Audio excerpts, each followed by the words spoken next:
तुंगभद्रा नदी के किनारे उत्तम नाम का एक नगर था और उस नगर में आत्मदेव नाम के बड़े विद्वान ब्राह्मण रहते थे। राधे राधे। विद्वान थे, इसलिए इनके यहाँ किसी बात की कोई कमी नहीं थी। सब कुछ इनके पास था, लेकिन भगवान फिर भी एक चीज की कमी जरूर छोड़ते हैं। राधे राधे। क्यों छोड़ते हैं? जिससे इस जीव को अभिमान न आ जाए। अगर सब चीजें भगवान दे दें तो हमारे अभिमान का पारा 7वें आसमान पर चढ़ जाएगा। इसलिए भगवान हमारे पास कुछ न कुछ कमी रखते हैं। ये आत्मदेव बड़े विद्वान है, किसी बात की इनके यहाँ कमी नहीं है, धन से संपन्न है, लेकिन इनके यहाँ कोई संतान नहीं है। राधे राधे। बड़े उपाय किए इन्होंने, बड़े बड़े विद्वान ब्राह्मणों के द्वारा बड़े बड़े पाठ करवाए, पर इनके यहां संतान नहीं हुई। अब तो वृद्धावस्था आ चुकी थी, ये बहुत बेचैन रहने लगे, इनको शांति नहीं है। एक दिन इनके यजमान ने इनको दक्षिणा तो दी, लेकिन दक्षिणा देकर के मुख फेर लिया। राधे राधे। क्यों फेर लिया? बोले निपुते हैं और निपोते का मुख नहीं देखना चाहिए। ऐसी अज्ञानता यजमान के पास में थी। तो आत्मदेव को बड़ा बुरा लगा। इसका हृदय आत्मगलानी से भर गया। अब तो इनके मन में विचार आया कि मेरे जीने का कोई अभिप्राय नहीं है, अब मैं जीवित नहीं रहूंगा। इन्होंने ब्राह्मणी से कहा, इनकी ब्राह्मणी का नाम है धुंधली, धुंधुन करोति इति धुंधली, जो हमेशा लड़ाई झगड़े में ही खुश रहती है, धुन धुन में रहती है। ऐसी धुंधली नाम की इनकी ब्राह्मणी है।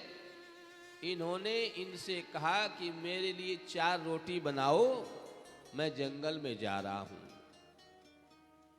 रोटी लेकर के जंगल में चले गए, मरने के लिए गए हैं। राधे राधे। पर कहना बड़ा सरल है और मरना इतना सरल नहीं है। एक कुआं इनको दिखाई दिया, बोले इस कुएं में डूब करके मर जाऊंगा। कुएं के पास में गए और जैसे कुएं में झांक करके देखा तो बोले तो बहुत गहरा कुआं है, इसमें तो मैं डूब करके मर ही जाऊंगा। अरे मरने तो आई हो, फिर अब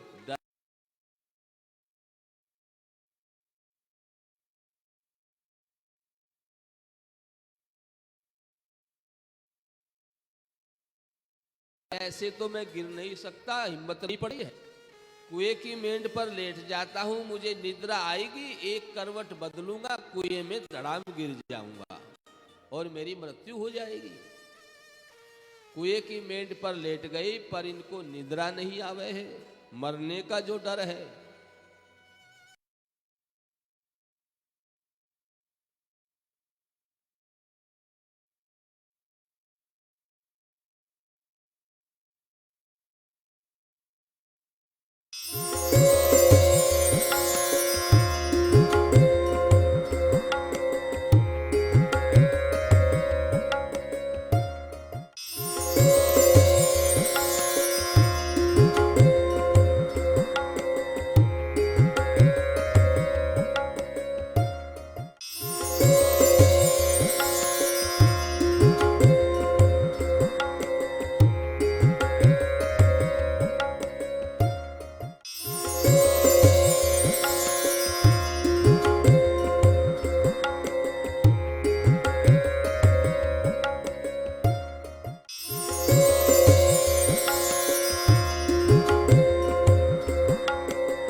महात्मा जी ने एक फल इनको दिया जो अभिमंत्रित था।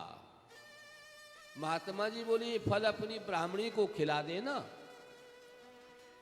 और 1 वर्ष तक नियमों का पालन करना है, जमीन पर सोना है, एक समय भोजन करना है, झूठ नहीं बोलना है, किसी के साथ छल कपट नहीं करना है, यज्ञ हवन प्रभु का भजन स्मरण हमेशा करते रहना है,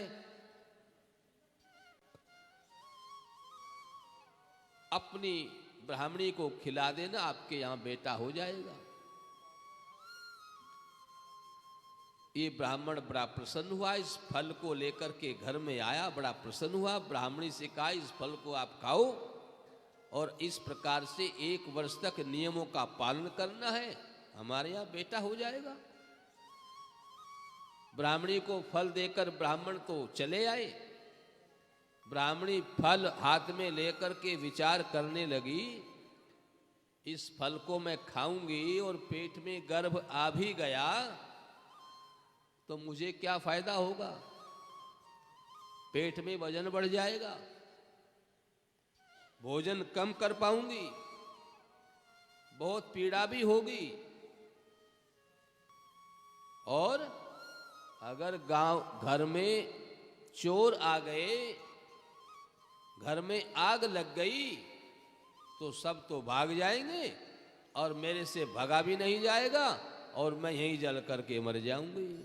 ना बाबा ना, मैं ये फल नहीं खाऊंगी। और फिर मैं सुकुमारी प्रसव पीड़ा को कैसे सहन कर सकती हूं,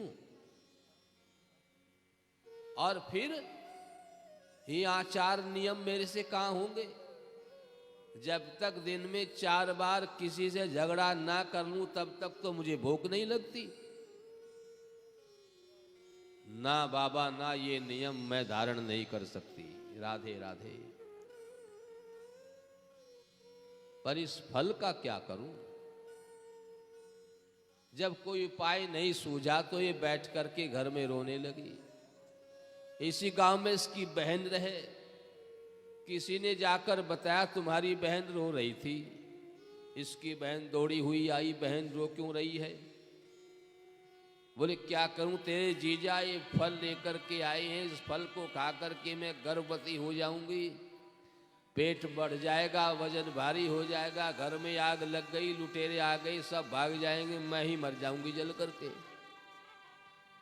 खाना पीना भी नहीं हो सकता और झूठ सच बोलने के नियम भी मेरे से नहीं होंगे, इसलिए रो रही हूं।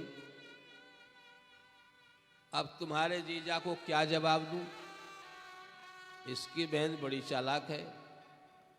बोले तेरे पास धन की तो कोई कमी है नहीं, तू मुझे धन दे देना, इसके बदले में मेरे यहां बेटा होएगा। तू अभी झूठ मूठ पुत्र होने का बहाना कर और समय आने पर मैं अपना बेटा तुझे दे दूंगी, पर बदले में पैसा देना पड़ेगा। तेरे जीजा जो हैं लालची हैं, बिना पैसे के मानेंगे नहीं। बोले पैसे की तो कोई कमी नहीं है, कोई बात नहीं, चलो ये बात भी हो गई, पर इस फल का क्या करूं। बोले फल गैया को खिला दो। इनकी गैया भी कई साल हो गए, ये भी बांझ हो गई है। बोले फल गैया को खिला दो, फल असली है कि नकली इसका पता भी चल जाएगा और तुम्हारा ये काम भी हो जाएगा। राधे राधे। इसकी बहन ने फल तो खिला दिया गैया को और अपने आप झूठ मूठ पेट में बालक है बहाना कर लिया। आत्मदेव बड़े प्रसन्न हैं, मेरे यहाँ पुत्र की उत्पत्ति होगी, महात्मा जी का प्रसाद है, बड़े प्रसन्न हैं, आनंद में मग्न हैं। समय आने पर इनकी बहन के यहाँ बेटा हुआ और चुपचाप दे गई। जाकर के आत्मदेव को बताया कि आपके यहाँ बेटा हुआ है। आत्मदेव ने तुरंत गले में से सोने का हार निकाला और बताने वाले को दे दिया। राधे राधे। क्यों दे दिया? क्योंकि जब बच्चा पैदा होता है और जब तक नाल नहीं कटती है तब तक जो दान दिया जाता है वो अक्षय हो जाता है, वो कभी समाप्त नहीं होता। अक्षय किसे कहते हैं? जो कभी समाप्त नहीं होता। आप जो दान पुण्य करते हैं उसका एक बार आपको सुख मिलेगा और समाप्त हो जाएगा, लेकिन जो अक्षय पुण्य आपने किया है वो हर योनि में आपको मिलेगा। मनुष्य योनि में तो मिलेगा ही, और योनि में भी मिलेगा। अगर कुत्ते की योनि भी मिल गई तो उस पुण्य के प्रभाव के कारण देसी घी के पराठे थाली में मिलेंगे। एक नौकर सुबह शाम आपको टहलाने ले जाएगा, सुबह शाम दोपहर 3-3 बार बढ़िया साबुन से आपको स्नान कराया जाएगा। हवाई जहाज में यात्रा करोगे, डबल बेड पे सोओगे, तो आपको वो पुण्य कभी समाप्त नहीं होगा, इसलिए वो अक्षय पुण्य होता है। अक्षय पुण्य प्राप्त करने के लिए बहुत ही थोड़ा समय होता है। नाल कटने के बाद सूतक प्रारंभ हो जाता है। इसलिए राजा लोग देर नहीं करते थे, सोच विचार नहीं करते थे, ज्यादा कम का विचार नहीं करते थे। उस समय जो हाथ में आ गया उठा करके दे दिया। राधे राधे। ऐसे जब मृत्यु होती है और जब तक दाह संस्कार होता है तब तक जो दान किया जाता है वो भी अक्षय हो जाता है, क्योंकि दाह संस्कार करने के बाद ही सूतक प्रारंभ होता है, फिर दान देना निष्फल हो जाता है। तो ये दोनों अक्षय दान है। और तीसरा अक्षय दान कौन सा है? जिस समय आपके हृदय में अटूट श्रद्धा हो जाए, उस समय आपने ऐसे समय में जो मिला उसी को दान कर दिया, वो भी अक्षय हो जाता है। कहीं भी आप हैं, चाहे घर में हैं, चाहे तीर्थ में हैं, चाहे कहीं भी हैं, आपके हृदय में अटूट श्रद्धा जागृत हो गई और आपने उस समय जो दान किया है वो भी अक्षय हो जाएगा। राधे राधे। सूत जी महाराज वर्णन कर रहे हैं, ऋषियों, जैसे ही आत्मदेव ने सुना तो गले में से हार निकाल करके बताने वाले को दिया। बड़े आनंद में मग्न है और इन्होंने अनेक प्रकार के दान ब्राह्मणों को दिए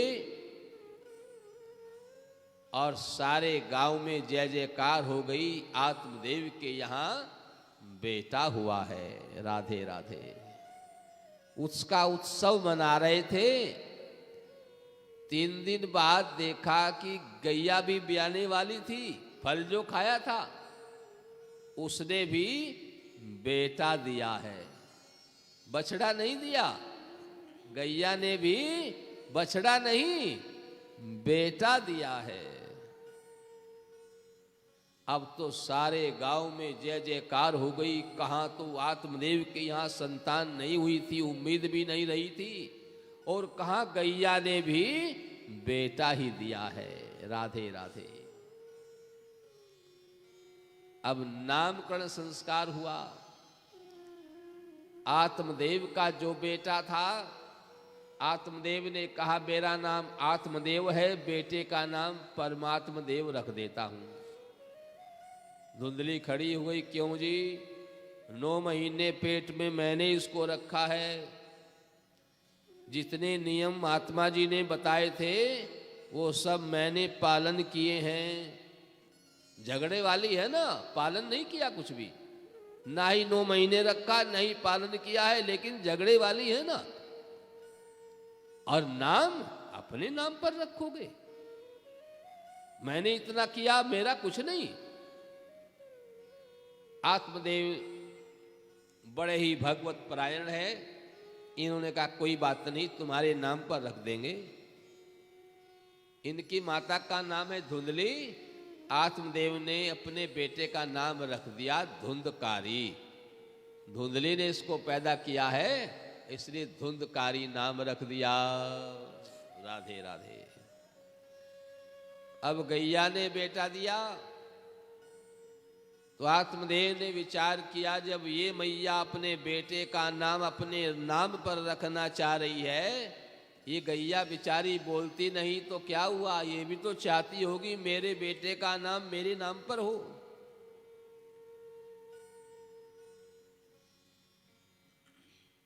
तो आत्मदेव ने इस गैया के बेटे का नाम गोकर्ण रख दिया।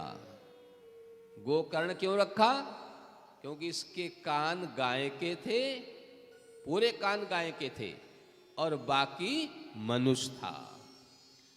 तो गाय के जैसे कान थे, इसलिए इनका नाम गोकर्ण रख दिया। गोकर्ण पढ़ लिख करके बड़ा विद्वान हो गया, क्योंकि महात्मा के प्रसाद से हुआ है और इनकी माता गैया ने नियमों का पालन भी किया है। राधे राधे। इसलिए बड़ा विद्वान हुआ। और धुंधकारी महाखलय बड़ा दुष्ट हुआ। जब थोड़ा बड़ा हुआ तो बच्चों में झगड़ा, चोटी भरना, धक्का देना, मुक्का मारना, बड़ा ही दुष्ट दुराचारी हुआ। थोड़ा और बड़ा हुआ तो 5-5 कुत्ते लेकर के उनकी टोली बना करके घूमने लगा। कुत्तों के साथ सत्संग जैसा करेंगे वैसा ही तो हम हो जाएंगे। कुत्तों के साथ रहे तो कुत्ते जैसे हो जाएंगे। सत्संग भी उसका करो कि हम उसके जैसे हो जाएं, क्योंकि सत्संग का प्रभाव तो जरूर पड़ता है। कुत्तों की टोली बना बना करके घूम रहे हैं। और बड़े हुए तो वैश्यावृत्ति करने लगे। घर का जितना धन था सब वैश्याओं को देते थे। राधे राधे। अपने पिता को भी बड़ा भला बुरा कहते थे। इनके पिताजी बड़े चिंतित थे, बड़े दुखी थे। एक दिन गोकर्ण जी विद्या अध्ययन करके, विद्या प्राप्त करके घर में आए हैं। इन्होंने पिताजी की दुर्दशा को देखा, इनकी आत्मा की गलानी को उन्होंने जाना। तो गोकर्ण ने पिताजी को समझाया। गोकर्ण ने कहा, पिताजी संसार तो असार है, यहां कोई अपना नहीं है। अपना मानना ही तो बंधन है। ये मेरा है, बंध गए, और मेरा कुछ नहीं है, मुक्त हो गए। और मेरा कुछ है थोड़े ही। जब मैं आया था तो भी खाली आया था, कुछ साथ नहीं लाया था, और जब जाऊंगा तब भी कुछ साथ लेकर के नहीं जाऊंगा। लाया था नहीं, लेकर के जा नहीं सकता, और फिर भी कहता है मेरा है। अरे ये तो हमें मिला हुआ है, मेरा नहीं है, ये मिला हुआ है। मिला हुआ अपना नहीं होता। ये तो किसी काम के लिए मिला हुआ है।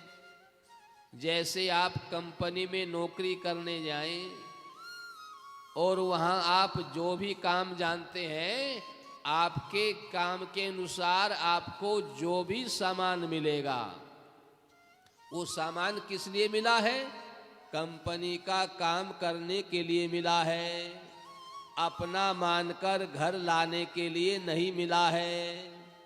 अपना मान करके घर में ले आओगे तो बेईमान कहलाओगे कि नहीं? मालिक कहेगा ये तो बेईमान है, काम करने को जो सामान दिया था उसको घर में ले जाकर के रख दिया। तुम बेईमान कहलाओगे। और अगर मेहनत ईमानदारी से काम करोगे तो मालिक के प्यारे हो जाओगे। अगर आप जाना भी चाहेंगे नौकरी छोड़ करके तो मालिक जाने नहीं देगा। 10 रुपए ज्यादा देगा पर आपको रखेगा। क्यों? क्योंकि बेईमान मालिक को भी ईमानदार नौकर चाहिए। राधे राधे। ईमानदार से प्रसन्न है बेईमान मालिक भी। ऐसे ही संसार रूपी जो कंपनी है ये परमात्मा की कंपनी है। इसमें हम काम करने के लिए आए हैं।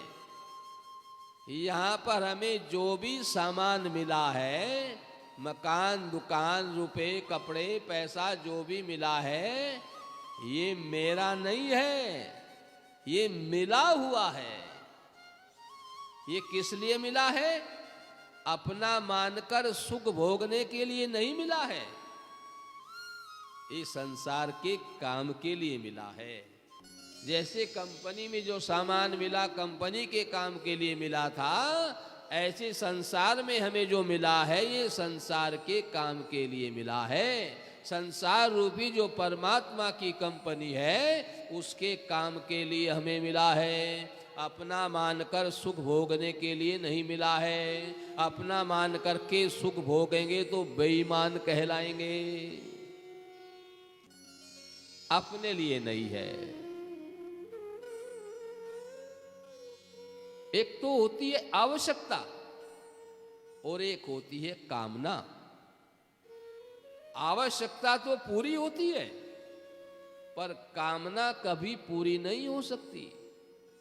आज आपको 100 रुपए की कामना है, आपको 100 रुपए मिल गए,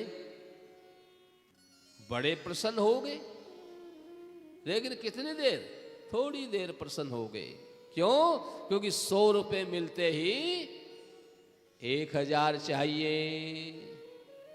जब 100 रुपए मिले थे हमें प्रसन्नता हुई थी, लेकिन 900 का घाटा लग रहा था। 100 का फायदा नहीं हो रहा था, 900 का घाटा लग रहा था। वो पता कब चला? जब 1000 की इच्छा हो गई, अब 1000 चाहिए। फिर 1000 मिल गए, क्षणिक सुख। क्यों? आगे का पता नहीं है। 9000 का घाटा लग रहा है, अब 10,000 चाहिए। कामनाएं अनंत हैं। इस संसार में जितनी सुंदर से सुंदर स्त्रियां हैं और जितना धन है, अगर सारा का सारा एक ही व्यक्ति को दे दिया जाए तो भी कहेगा और हो तो और ले आओ। क्योंकि ये कामना है, ये पूरी नहीं हो सकती। आवश्यकता पूरी होती है। आपको आवश्यकता है, गर्मी में चल करके आए हो, बड़े जोर से प्यास लगी है, 1 गिलास पानी की आवश्यकता है। आपको 1 गिलास पानी मिल गया, आनंद हो जाएगा।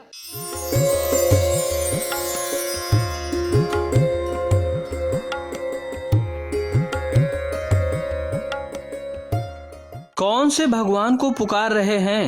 वह जो तू हर कण में मौजूद है, वह जो तू अनंत कलाओं वाला है, उस भगवान से हमारा निवेदन है, भगवान प्लीज तुरंत प्रकट रहे।